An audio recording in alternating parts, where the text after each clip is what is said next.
Yes, be ready for the dictation. Start. The application was filed by the accused under Section 205 CRPC on 17/1/2013. Stop.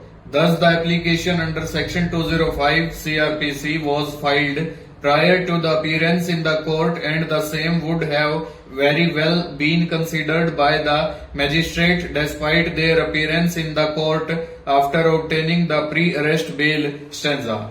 The grant of exemption from personal appearance in the court on each and every date was required to be considered in view of the fact that application was filed on 17/1/2013, much before their appearance in the court.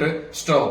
Further, the magistrate had not rejected the application on the ground that application is not entertainable after appearance of the accused before the court.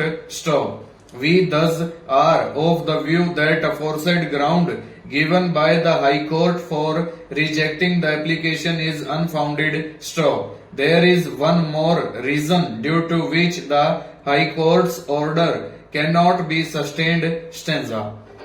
The High Court in its order observed that there is another provision, that is Section 317 CRPC, which gives discretion to the court to exempt a person from personal appearance. Stop. The High Court observed that the remedy available to the accused was under Section 317 CRPC and not under Section 205 CRPC. Section 317 CRPC, which empowers the magistrate at any stage of inquiry or trial for reasons to be recorded to exempt attendance of the accused. Stop.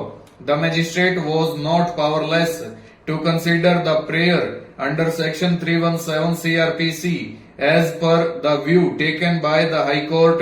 Stop. Thus, we do not find any impediment in the power of the magistrate to consider the application of accused for their exemption from personal appearance. Stanza. Now we advert to the reasons given by the magistrate for rejecting the application. Stop. As noticed above, first reason given by the magistrate is that all the accused appear hale and hearty, and there is no suffering from any type of disease which may be impediment in appearing before the court. Stop. Application was not filed by the accused on the ground that they suffer from any physical illness, and hence the said reason given by the magistrate is wholly out of place. Stop. The second reason is that accused and complainant should be present before the court on each and every date, expecting good sense prevail between them. Stop. We fail to see this as any valid ground for not considering actual grounds given by the accused for seeking exemption. Stop.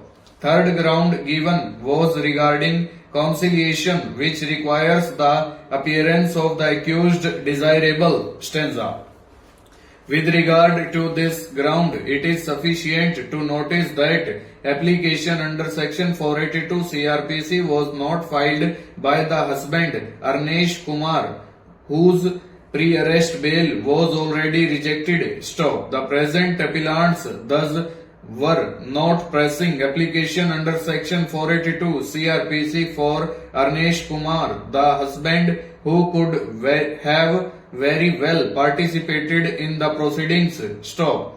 Thus, the above ground was also not available for rejection of the application. Stop. In the application, the grounds which were given by the appellants was that appellant number 1, father of Arnesh Kumar, is retired army personnel and residing in Pune with his wife, that is appellant number 2. Stop. Appellant numbers 3 and 4 were also residing at Pune. Stop. Arnesh Kumar, the husband, was working at Hyderabad. Stanza.